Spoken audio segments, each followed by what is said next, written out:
For 5 minutes, Mr. McKinley. Thank you, Mr. Chairman.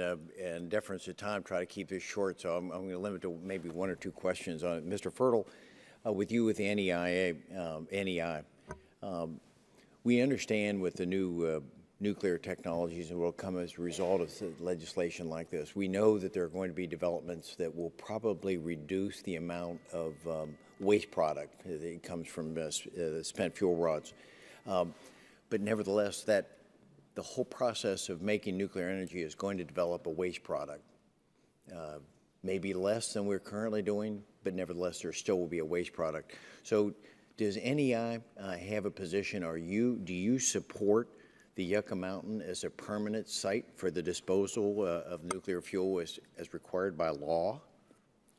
Congressman, we have always supported going forward, finishing the licensing on Yucca Mountain to determine if it's licensed, which we think it would be, and then to move forward with Yucca Mountain. We also support, in parallel, that the necessity of having centralized interim storage, because we don't think you can get to Yucca and do everything fast enough for the fact that we have plants that are shutting down.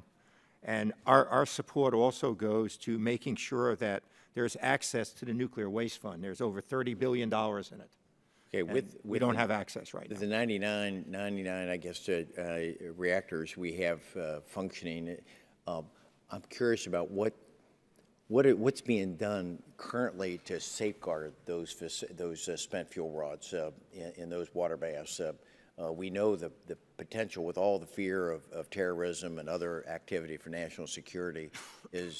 Is there something being done on this nuclear waste management that can give us a greater comfort than the way we're doing it now? Instead, if we're not using Yucca Mountain yet, how safe should we feel? You know, I'm sure Commissioner Merrifield will add to this. I will. But the NRC heavily regulates what we do with used nuclear fuel, both while it's in the spent fuel pool and then when we put it in dry cast storage on site. We obviously have stringent security plans to make sure that not just the used fuel is protected, but the active fuel and other things at our plants. And based upon the Fukushima lessons learned, there's even been enhancements to what we do with used fuel at our sites because of what we learned from what went on in Japan. So I think to some degree, the problem with used fuel is that it's managed very well on sites, which doesn't create the crisis to cause our country to try and implement the Nuclear Waste Policy Act or any other law related to it. So the good news is we manage it very well and it's regulated very well. The bad news, it doesn't move it very quickly to where you want it to go.